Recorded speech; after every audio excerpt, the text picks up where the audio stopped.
Good afternoon. This is Fight for Flight. You can watch us on YouTube. You can listen in on Spotify. You can follow along on your favorite social media platforms. I'm your host, David Hobson, and however you may be listening, I appreciate you making us a part of your day.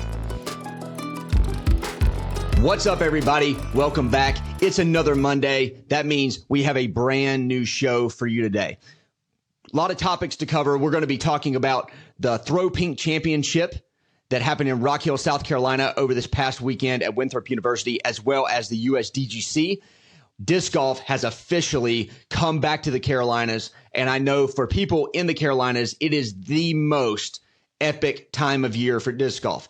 We have the USDGC is an excellent course. It's an excellent event, the way that it's put together. And also we have the DGPT Championship at Nevin Park in Charlotte, North Carolina. If you haven't bought tickets, I highly recommend that you do so. I'm going to be on the ground there as well. So drop by and say hello. I can't wait to meet you guys. And then we're going to be showing the highlights and doing a tournament breakdown. What happened this past weekend? It was electric. There were some things that happened that were very much expected to happen, but there was a lot of things at the USDGC and the Throw Pink Championship that very much were unexpected. Some people came out of nowhere, shot some really great rounds. We're going to be talking about all of that. And then I have some awesome personal disc golf news. We had a great weekend this past weekend, and I'm going to be sharing that news with you guys as well. Then we're going to shift right into talking about Disc Golf Network.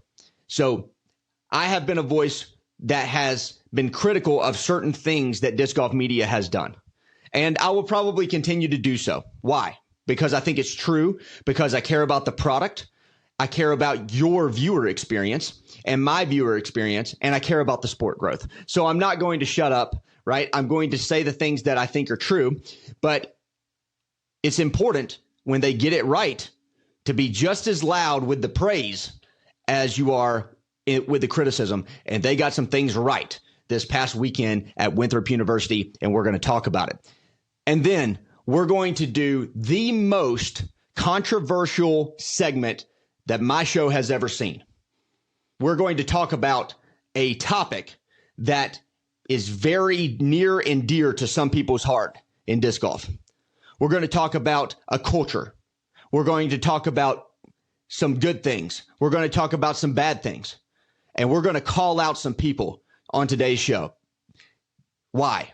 Number one, because it needs to be said for the growth of the sport. Number two, because it's absolutely, positively true.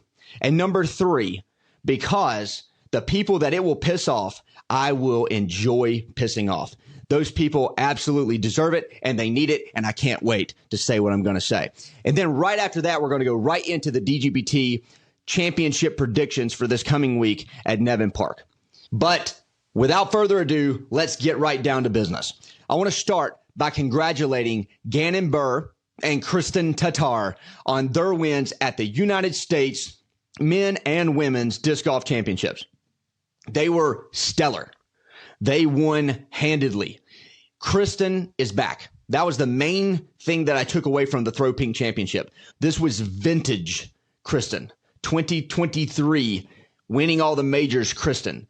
It was absolutely amazing. She ran away with the tournament. She won it by 6 strokes at 22 under par. And honestly, she could have won by more than that. She made a few decisions trying to be super aggressive because her round was going so well. She had such a huge lead. She was actually trying to set the course record.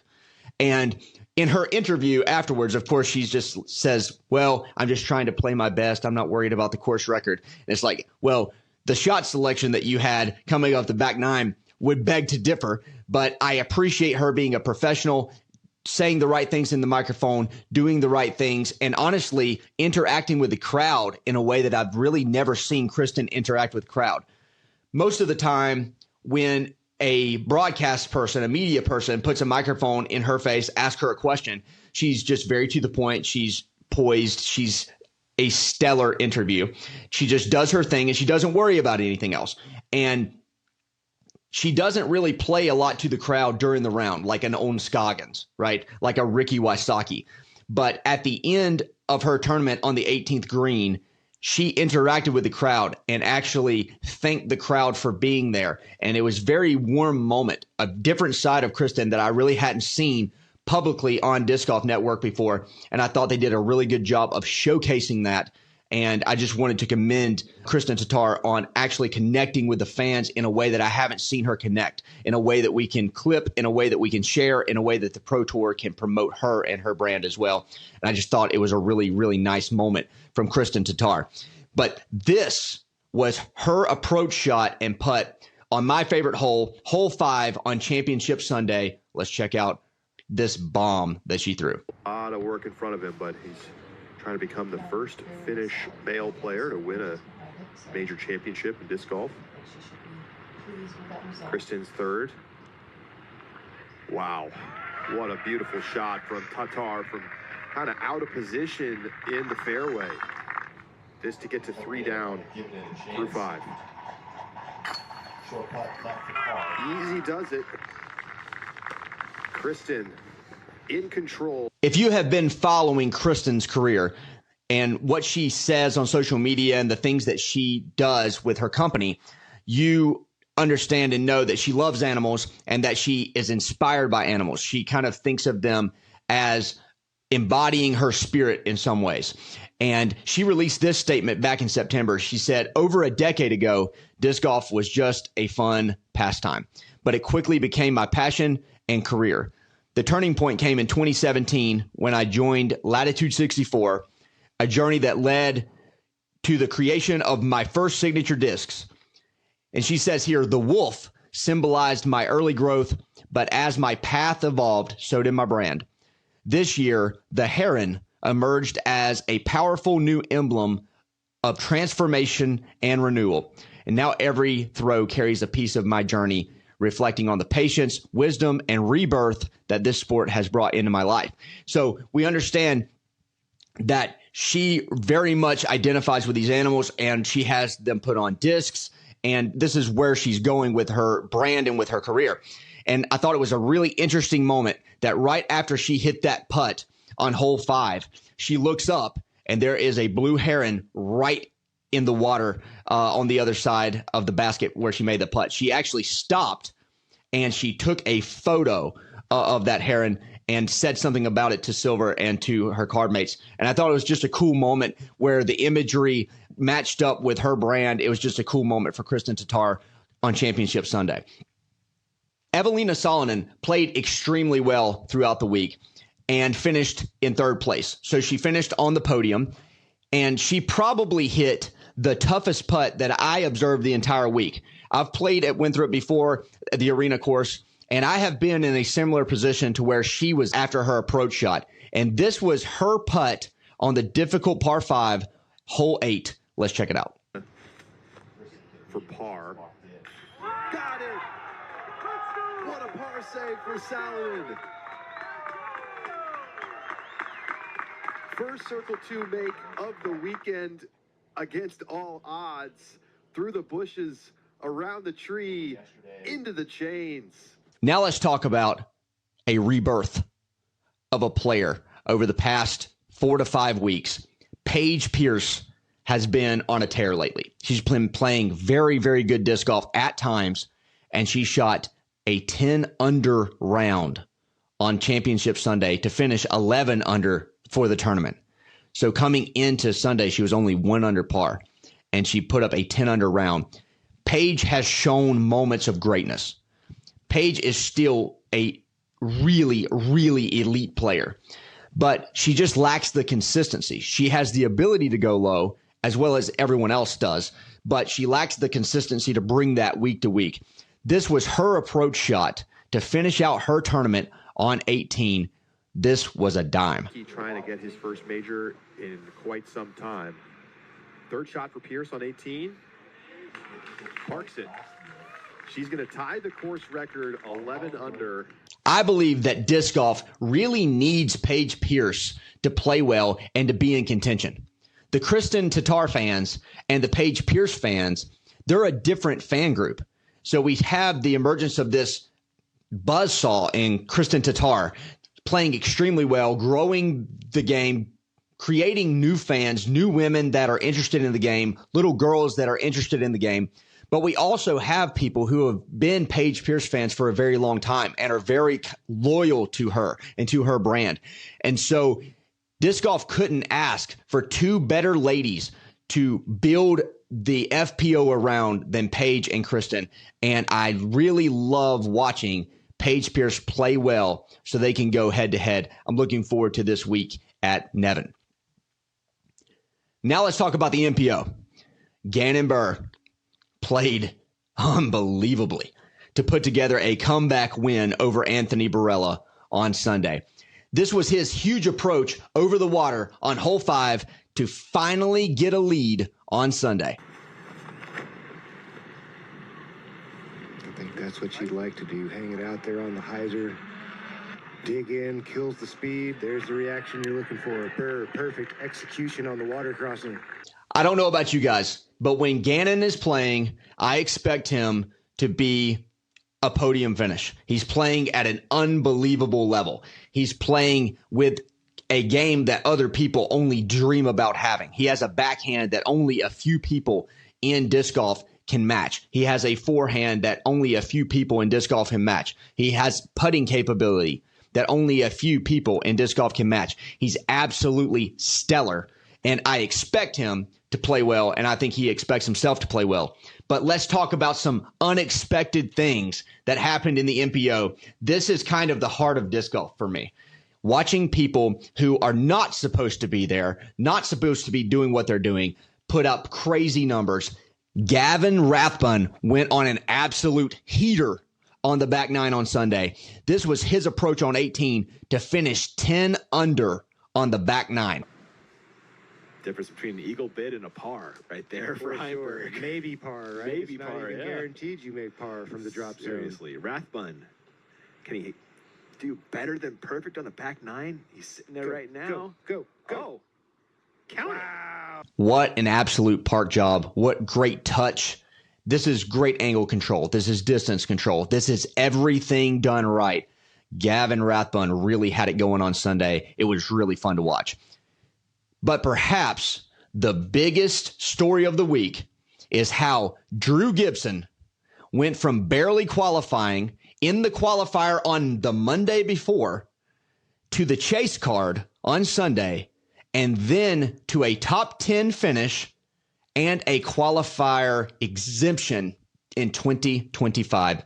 This was his putt, a death putt, by the way, on the final hole of the tournament to solidify his exemption for the 2025 USDGC. For the birdie? Death putt connected. Drew Gibson.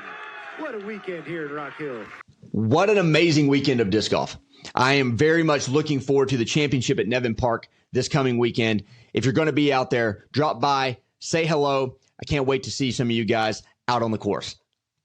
So as promised, now here is my personal tournament news.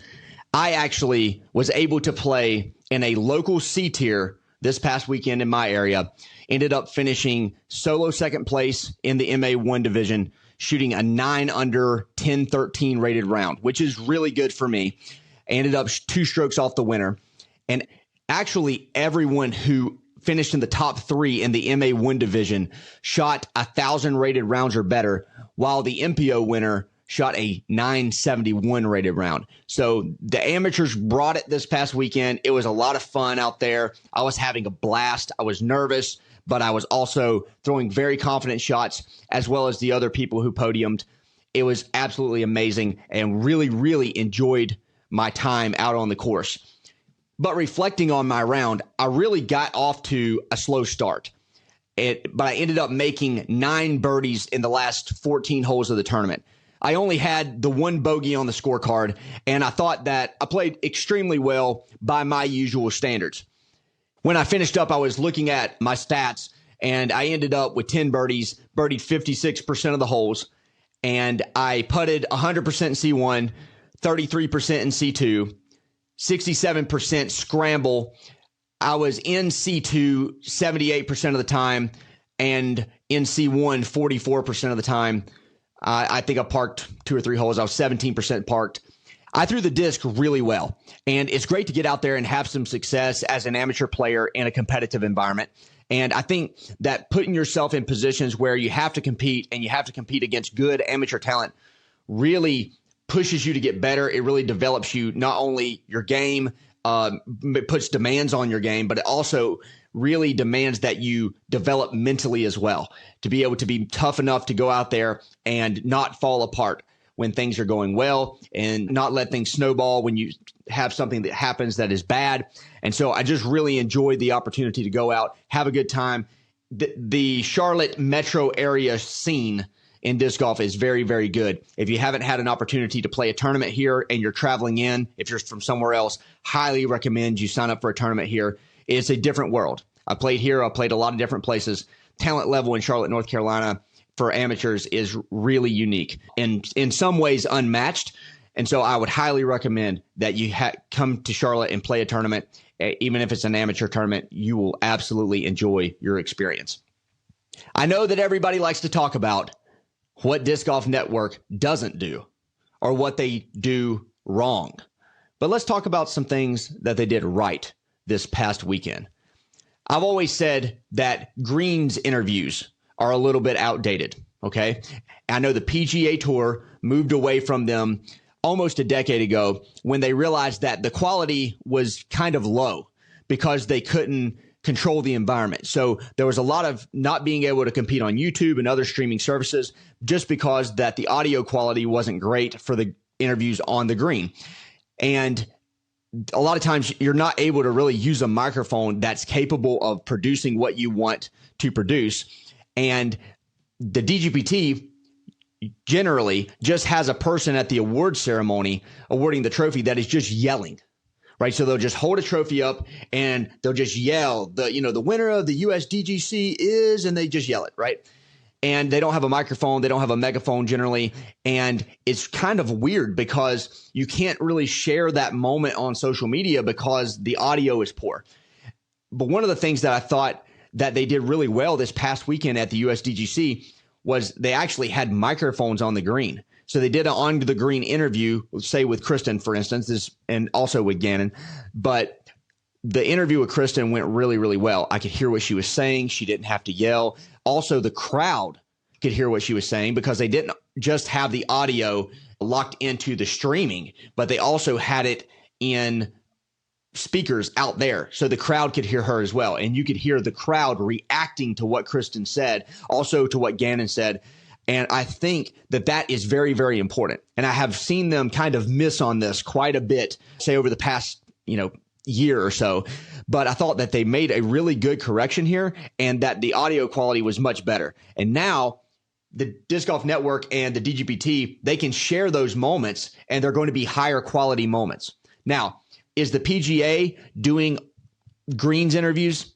No, not really anymore.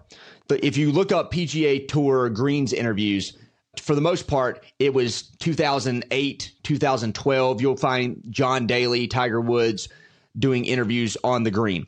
And it's fine for people who are streaming your service because they've watched the entire tournament. They want to know what Tiger has to say on the 18th. They want to know what Gannon has to say on the 18th.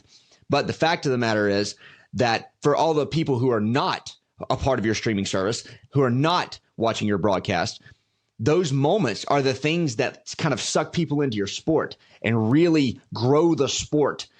So I think it's really important to have those moments be high quality. And I think the PGA has realized that the way to do that is to take the players off the green into a controlled environment and shoot their media session. So they don't really do that anymore. They still do the award ceremony on the green, but obviously they have top of the line microphones. They really make sure that the crowd can hear what the player has to say during anything that they have. And also the person who's actually presenting the award, they make sure that the crowd can hear what they have to say so they can react.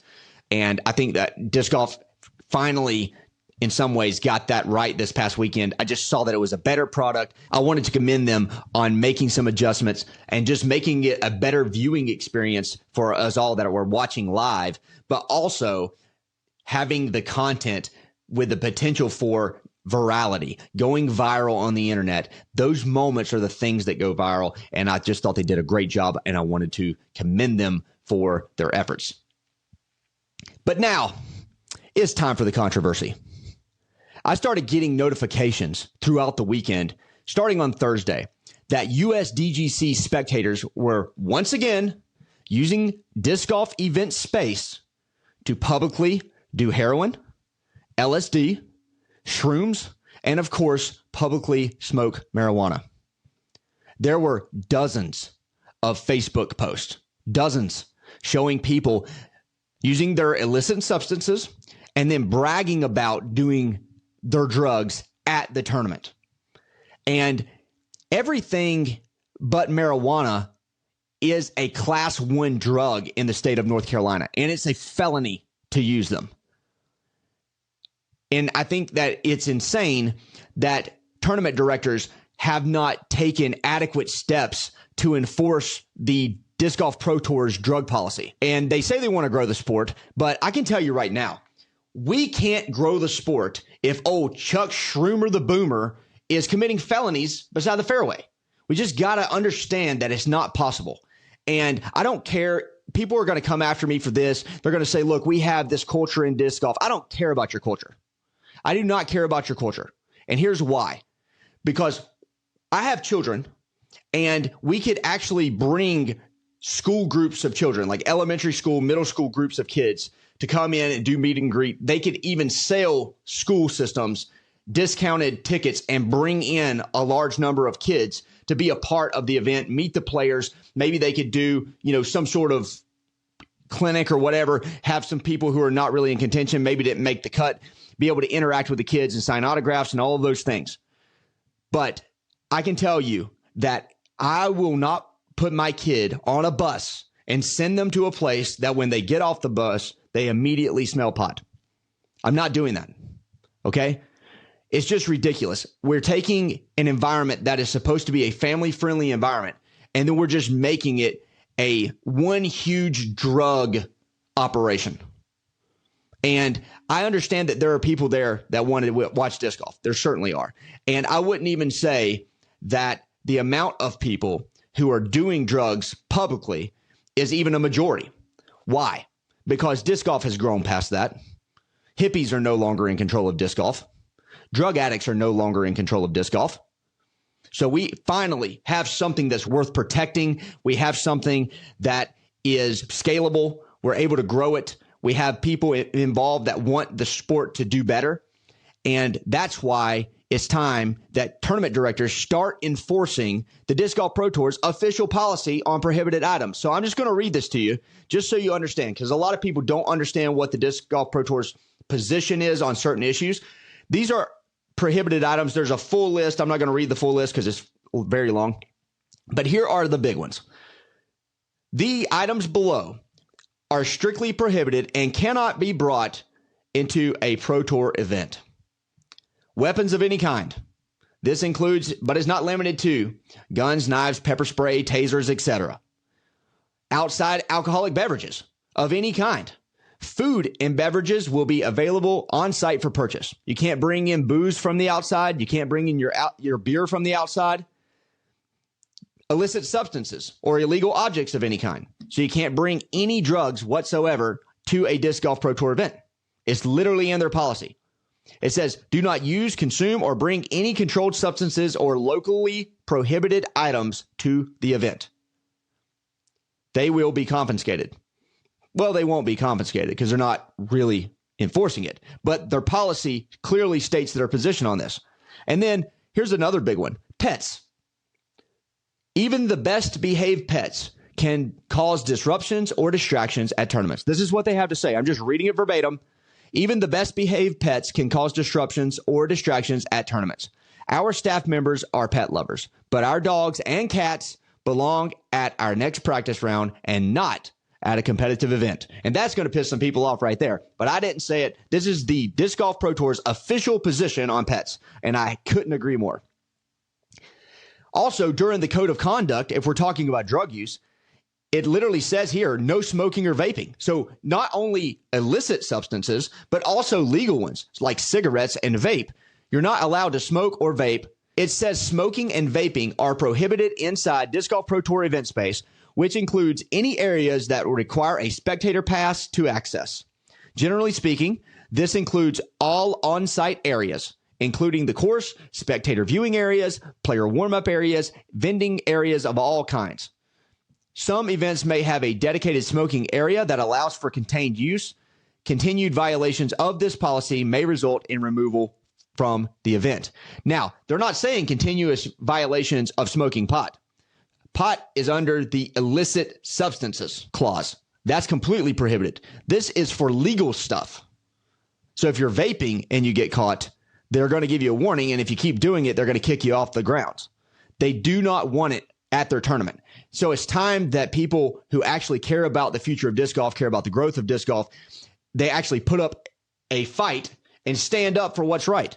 It's insane that we're turning a family-friendly event into a drug fest, and I'm not about it. And if you're one of these people who has a problem with what I'm saying, like I'm over the line somehow, I want to let you know you can get glad, you can get sad, you can get mad, you can get over it. I do not care whatsoever about your opinion. You are literally using an illegal substance at a family event. You guys deserve whatever you get. I do not care. I will not apologize. You guys are what's wrong with disc golf culture. If you guys want to smoke pot in the privacy of your own place, that's between you, local law enforcement, and their canines. I do not care. I really don't. I'm not against you using pot or whatever you're doing. I'm not against it. I'm against you doing it in a public place. Do not do it in a public place where other people have no choice but to be around you and around your substance. It's just wrong. The hippie culture in disc golf has become aggressive. It's become intolerant. It's become inconsiderate. And you guys really aren't there to watch disc golf. You're there to get high in a place where nobody will enforce a drug policy. And I think that it's time to clean this up a bit and make Pro Tour events more family friendly and hold spectators to the exact same standard that they are held to at every other major sporting event. You're not going to be able to light up at an NFL game. You can't, do heroin at an NBA game. You can't do shrooms on the side of the fairway at a PGA Tour event. It's absolutely insane. It's unfair to everyone else. And I think it's time to put a stop to it because that's how we're going to grow the game and get the next generation involved in the sport. Now let's shift gears and let's make some predictions for the 2024 DGPT Championship this week in Charlotte, North Carolina. Let's start with the FPO. I'm predicting that Haley King is going to finish in the top 10. She finished 4th last year. This is her home turf. She knows how to play this course as well as anyone. She plays it all the time. I think that level of comfort is going to give her a advantage and is going to create a strong finish, top 10 finish in 2024. I also believe that Kat Murch is going to finish in the top 5. She's playing really well lately. I think that her game is kind of peaking at the right time. And this course and the style of the course, it really shapes up to her game. And I believe that she's going to be able to pull out a top 5 finish at Nevin Park this weekend. And then for my top 3 prediction, Kristen is going to finish in the top 3. And she's probably going to win. I saw a Kristen this past weekend at Rock Hill that I have not seen in almost a year. She was confident. She even said she felt like her old self. She was slinging plastic. She wasn't worried about it. She was executing shots. And I think that she is going to carry that confidence from her win at the Throw Pink Championship and push it right into Nevin this coming week. And I believe that she's going to tear it up. I absolutely do. There's nobody better than Kristen Tatar when she's playing well. I believe Kristen is going to finish in the top 3. Now let's talk about the MPO. I believe that Niklas Antila is going to finish top 10 at Nevin in the DGPT Championship. Niklas is probably the most underrated player on tour. People don't really understand what's going on because European players do not get enough time in U.S. disc golf media. And the reason for that is that the consumer wants American players, right? So people who run podcasts, people who do interviews, they typically reach out to American players first because that will get them more views, more clicks, more monetization. But Niklas Antila has just quietly been almost averaging a top 10. I think he is averaging an 11th finish over the course of 2024, and he's just a really, really good player. And I think he's going to play extremely well at Nevin. It's his style of course. He grew up playing European disc golf in the woods, tight lines, really difficult putts. This is Nicholas Antala's style of course. He'll finish in the top 10 at Nevin Park. I also think that Ricky Wysocki is going to finish in the top 5. He always plays well here in Charlotte. He won the tournament last year, and he will continue that performance. I believe that he's just going to do really well, and I think that he's going to be the one to give Gannon a run for his money, but I also see no reason why Gannon Buhr would not finish in the top 3. This is his year. He's the best player in the world. He's the points leader. He's clearly the player of the year. I don't know how you would give it to anyone else. And I think he's just going to take apart Nevin, and I think that he finishes strong in the top 3. And if I had to pick to win, I would pick him to win the DGPT Championship 2024. That's all for today's episode of Fight for Flight. Thanks so much for joining us. Don't forget to subscribe to our YouTube channel, check us out on Spotify, and connect with us on social media for daily updates and exclusive content throughout the week.